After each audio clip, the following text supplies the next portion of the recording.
Hello दोस्तों, welcome back to own channel science bunkers. जैसा कि हम टीजीटी मैथ की तैयारी कर रहे हैं, आप सभी इस बात से अवगत हैं। जो हमारे चैनल में पहली बार फ्रेंड्स आए हैं, एक बार उन्हें चैनल का फटाफट से इंटरफेस दिखा देते हैं कि उन्हें कहाँ पर सारा मटेरियल मिलेगा और कैसे वो एक्सेस कर सकते हैं।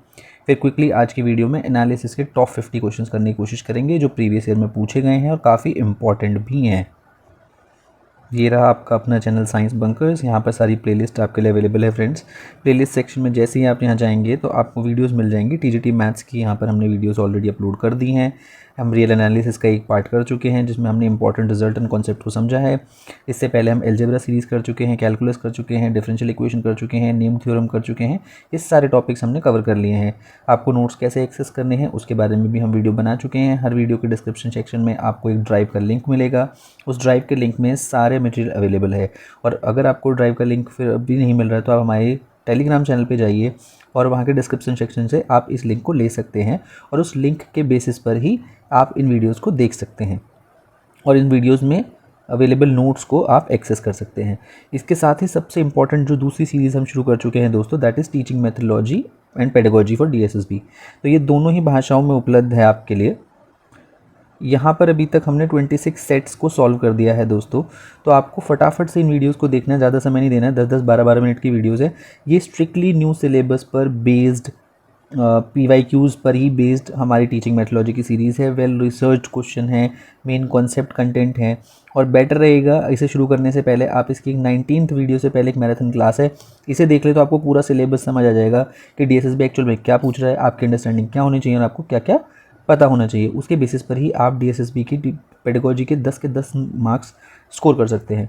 तो बिना टाइम वेस्ट किए फ्रेंड्स शुरू करते हैं आज के क्वेश्चंस। कोशिश करेंगे 50 क्वेश्चन इसी वीडियो में हो जाए। अगर नहीं हो पाते हैं तो सेकंड पार्ट में लाने की कोशिश करेंगे, बट बने रहिएगा। इंपॉर्टेंट क्वेश्चन है, प्रीवियस ईयर पेपर से उठाकर आपके सामने रख रहे हैं। और जो पिछली वीडियो हमने बनाई थी रिजल्ट्स वाली, उसे देख लें तो ये आपको थोड़ा आसान लगेगा। चलिए शुरू करते हैं फिर फटाफट से देखते हैं। पहला क्वेश्चन कह रहा है find the range of the sequence given by F equals to 1/n। मतलब आपको फंक्शन दिया 1/n, इसकी आपको ना रेंज निकालनी है। तो आपको कुछ नहीं करना है, n को 1 से शुरू करना है। तो अगर आप 1 रखेंगे, 2 रखेंगे तो देखिए यहाँ में ये वाली सीक्वेंस जो है मिल जा रही है। तो 1/2, 1/3, 1/4 एंड सो ऑन। ये आपका पहला आंसर होगा। ना अगला देख लेते हैं second question, which of the following statement is true. इनमें से ट्रू स्टेटमेंट आपको पता करनी है। देखिए intersection of arbitrary number of open set is open. ठीक है, next is the intersection of finite number of open set is close. देखिए ये तो रॉन्ग लग रही है अपने को ना। The intersection of any finite number of open set is open, ये वाले ना ज़रूरी नहीं है ऐसा हो। Then union of any arbitrary family of open set is open. ठीक है, इन चारों स्टेटमेंट में से आपको सही स्टेटमेंट पता करनी है फ्रेंड्स, कौन सी है। यहाँ पे जो ये स्टेटमेंट है, अगर हम चारों को पढ़ेंगे तभी हम इसे फिगर आउट कर पाएंगे। देखिए दोस्तों, ये वाली तो अपने को पता है कि बिल्कुल भी करेक्ट नहीं है कि intersection of any finite number of open set is close. Open set का इंटरसेक्शन कभी भी क्लोज नहीं हो सकता। जो हमारी यहाँ स्टेटमेंट करेक्ट हो जा रही है दोस्तों, वो सी हो जा रही है और डी हो जा रही है। एक्चुअल में इस क्वेश्चन में दोनों स्टेटमेंट करेक्ट है कि अगर आप finite number of open sets का इंटरसेक्शन लेते हैं तो हमेशा ओपन ही होता है। और सेम अगर union of arbitrary family of open sets लें तो ओपन ही रहता है। बट इंटरसेक्शन अगर आप लेते हैं ना arbitrary number of open set का, तो ज़रूरी नहीं है वो ओपन हो, या क्लोज होने के भी चांसेस होते हैं। तो यहाँ पर ये दो स्टेटमेंट करेक्ट हो जा रही है इस क्वेश्चन में फ्रेंड्स। अगला क्वेश्चन देख लेते हैं। अगला क्वेश्चन क्या कह रहा है, द सीरीज गिवन बाय 1/5, अगला है 2/5², 3/5³। देखिए अगर आप इस सीरीज़ को थोड़ा देखने की कोशिश करें ना तो ये कैसी सीरीज़ है।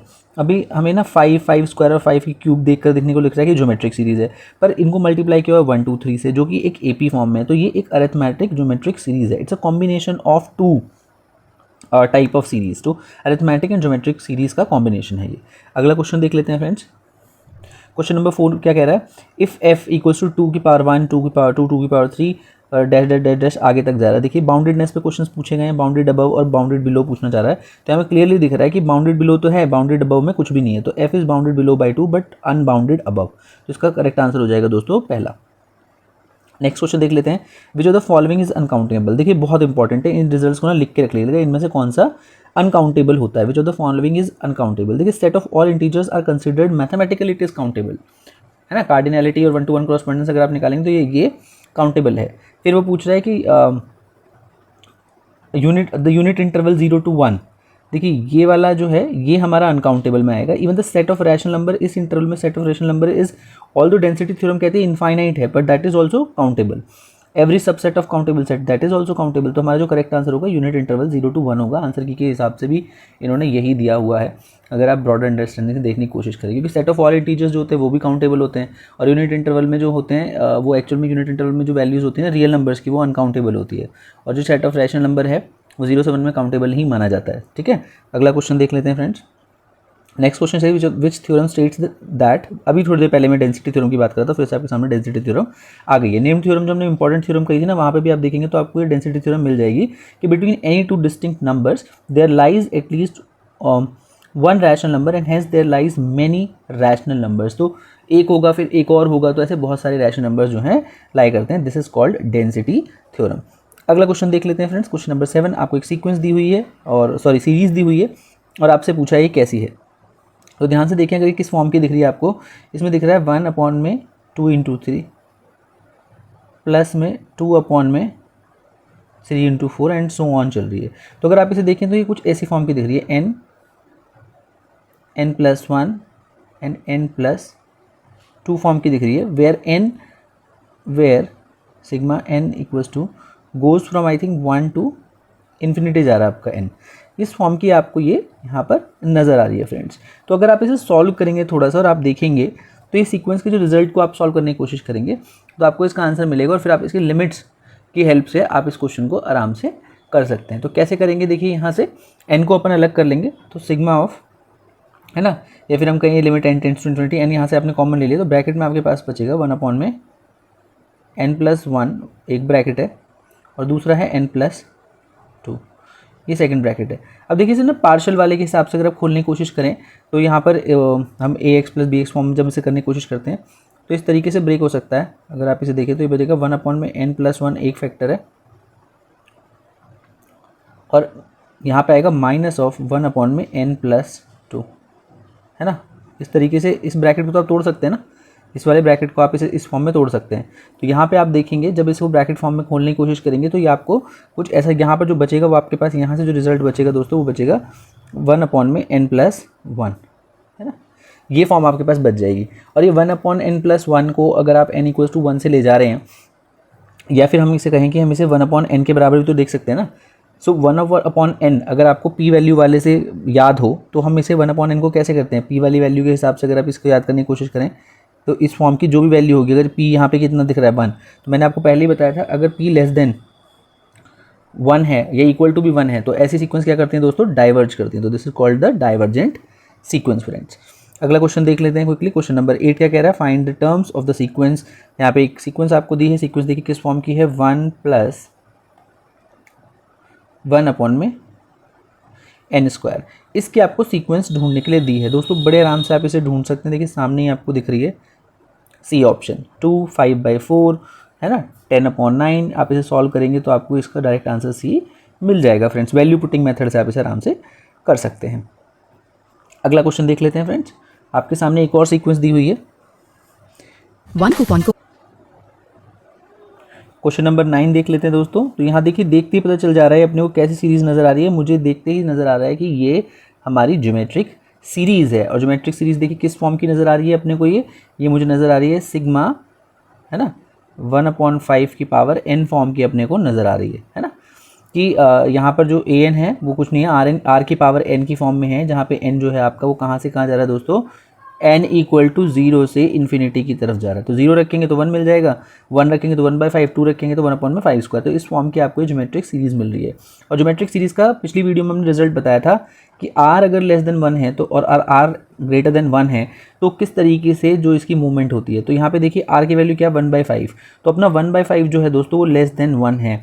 तो ऐसे केस में क्या करेगी, सीक्वेंस अपनी कन्वर्जेंट होगी। अगर r < 1 है तो उसे हम बोलेंगे डाइवर्जेंट। तो अपनी वाली सीक्वेंस जो हो गई है दोस्तों, कैसी हो गई है, कन्वर्जेंट हो गई है, क्योंकि जीपी के फॉर्म में और आर की वैल्यू जो है < 1 यहाँ पर हमें क्लियरली नजर आ रही है। अगला क्वेश्चन देख लेते हैं, every non empty set that is bounded above. देखिए बहुत अच्छा क्वेश्चन है, बाउंडेड अबव से पूछना है। बाउंडेड अबव कहने का मतलब है उसका सुप्रीमम एग्जिस्ट करता है, और सुप्रीमम की अगर आपको डेफिनेशन पता है तो it's a unique least upper bound, है ना, लोएस्ट अपर बाउंड भी बोलते हैं ना वैसे। तो मतलब कहने का मतलब है there are other bounds also, but हमें उसको लोएस्ट पकड़ना, तो that is called our supremum, है ना। बेशक से x1, x2, x3 और भी बाउंड हो सकते हैं, बट अपने को इंटरेस्ट किसमें है, जो सबसे लीस्ट इन सारे बाउंड्स में सबसे छोटा जो बाउंड होगा, दैट्स कॉल्ड सुप्रीमम।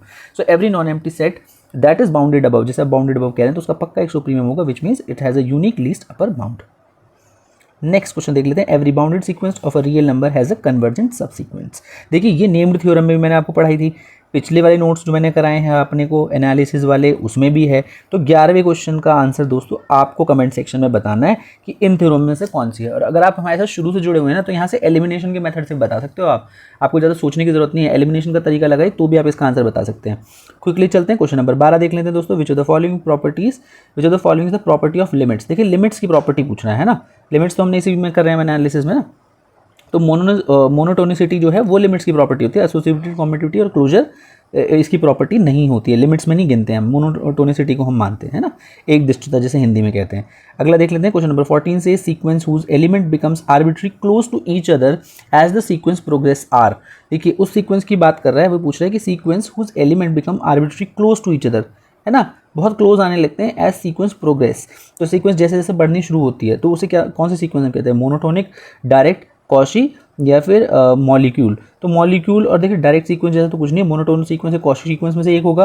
तो अपने को थोड़ा सा इसमें से डिफरेंशिएट करना आना चाहिए कि कॉशी सीक्वेंस की जब बात हो रही है तो कहाँ पे आएगा और मोनोटोन सीक्वेंस की बात हो रही है तो कौन सा आंसर आएगा। तो दोस्तों यहाँ पर जो करेक्ट आंसर अपना है वो है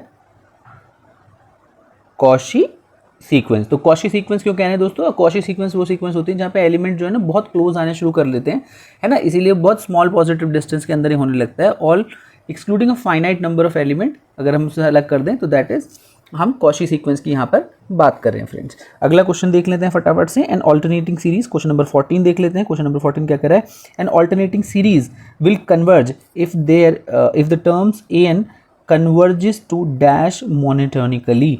तो किसकी तरफ अगर जाना शुरू कर दें तो ये लेबनीज टेस्ट से आप इसे पता कर सकते हैं दोस्तों, इसका आंसर होगा जीरो। अगर वो जीरो की तरफ कन्वर्ज करने शुरू कर देती है तो लेबनीज टेस्ट क्या कहता है कि लेबनीज टेस्ट में होता है कि ऑल्टरनेटिंग सीरीज टेस्ट कहते हैं हम इसे, और इसमें हम कहते हैं कि वो ऑल्टरनेटिंग सीरीज अगर हमें मिल जाती है वो कन्वर्ज करती है टुवर्ड्स जीरो तो हम इसे मोनोटोनिकली इंक्रीजिंग सीक्वेंस के तौर पर इसे देखते हैं कि फिर हम कहते हैं कि सीक्वेंस मोनोटोनिकली मूव कर रही है। तो इसका जो करेक्ट आंसर होगा दोस्तों वो होगा आपका जीरो। अगला क्वेश्चन देख लेते हैं, question number 15, if the limit of the summand is undefined और नॉन जीरो। देखिए दो चीज़ें बोली हैं, अनडिफाइंड है और नॉन जीरो है, तो ऐसी सीक्वेंस को आप क्या कहेंगे। तो ऐसी सीक्वेंस जो होती हैं एक्चुअल में डाइवर्जेंट होती हैं। So the series must be divergent, क्योंकि पार्शियल सम्स और कॉची में क्या कहते हैं, only if this limit exist and is equal to zero. ठीक है, पार्शियल सम्स में जब हम कॉची में बात करते हैं तो लिमिट एग्जिस्ट करती है और वो किसके बराबर होती है, जीरो के। The test is inconclusive if the limit of the summand is zero. तो अगर समेंड का जो ये देखिए रिजल्ट फॉर्म में आप इसे याद रखना है, अगर ये टेस्ट जो है ना इनकन्क्लूसिव हो जाता है कब, अगर लिमिट जो है समेंड्स की जो है वो जीरो आ रही हो। तो this is also known as the nth term test या फिर टेस्ट फॉर डाइवर्जेंस। तो इस केस में जब आपके समेंड जो है ना वो क्या हो, अनडिफाइंड हो और नॉन जीरो हो, तो उस केस में आप क्या कहेंगे, that is divergent. Question number 16 देख लेते हैं friends, if f be a sequence of bounded function and series given by f is uniformly continuous to some function से g, then g is, actual में इस केस में हम g को bounded बोलते हैं, g क्या हो जाएगा इसमें, बाउंडेड हो जाएगा, क्योंकि f की सीक्वेंस जो वो भी बाउंडेड है तो g भी आपका बाउंडेड रहेगा फ्रेंड्स। अगला क्वेश्चन देख लेते हैं, क्वेश्चन नंबर 17 कह रहा है, if a function f is from r to r and a be a point which is given convergent to us, then what can we say about the sequence which is generated by the image that is f of a। f of a में से जो image बनेगी उसके बारे में आप क्या बोलेंगे। देखिए हमें ये याद रखना चाहिए, रिजल्ट हमें याद रखना चाहिए कि सीक्वेंस जो भी जनरेटेड होती है ना इमेज ऑफ एनी फंक्शन से, वो भी कन्वर्जेंट होंगी एंड ऑल्सो बाउंडेड भी होंगी।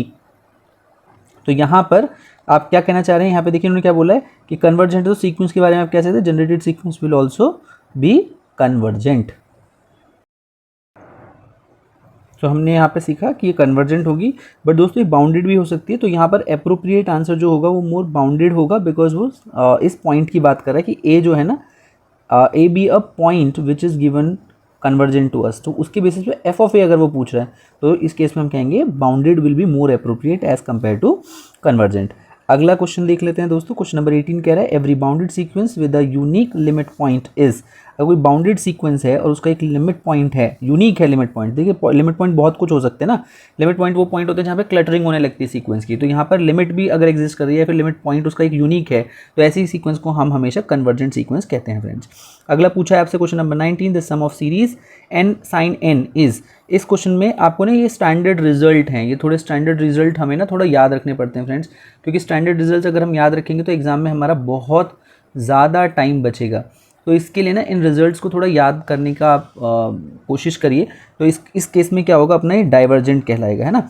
तो एन साइन एन फॉर्म जो होती है ना अपने sigma of n sine n, where n is running from 0 to infinity, है ना, n is running from 0 to infinity, ये वाली जो अपनी लिमिट होती है ना, या फिर हम कहूँ मैं इस सीरीज सम जो होता है एक्चुअल में डाइवर्जेंट होता है, बिकॉज यहाँ पर जो एन साइन एन जो है ना वो लेस देन होगा उससे एन से। सो उस केस में इसे हम क्या बोलते हैं, this is more of this will be considered as divergent. Question number 19 देख लेते हैं क्विकली, और 20 देख लेते हैं।